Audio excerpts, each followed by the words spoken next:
La incidència del coronavirus va en augment i les comunitats autònomes busquen la manera de fer-hi front amb Nadal tocant a la porta. Sobre la taula, poder demanar el passaport Covid o Green Pass per accedir, per exemple, a locals de restauració i oci. El certificat de vacunació m'ha paret bé perquè podrem anar a sopar, sortir, ara que ve Nadal.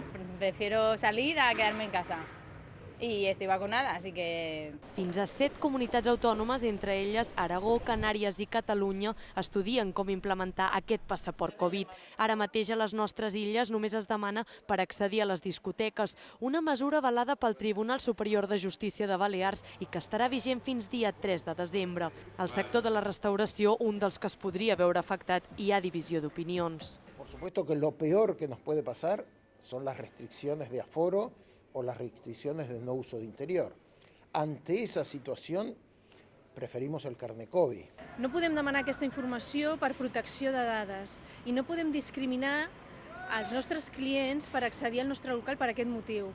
I el que tampoc pot fer el govern és decretar una norma que contravingui una llei de rang superior com és la Constitució. I al carrer, què en pensen els restauradors? Como está el ambiente y que ahora empiezan a haber otra vez una subida, yo creo que con el certificado estaría muy bien. Si ens fixem en la resta d'Europa, Una de las posibles soluciones que se está haciendo en este momento en Italia es tener el Green Pass, el certificado COVID para todos los clientes que acceden a un local de restauración, por ejemplo.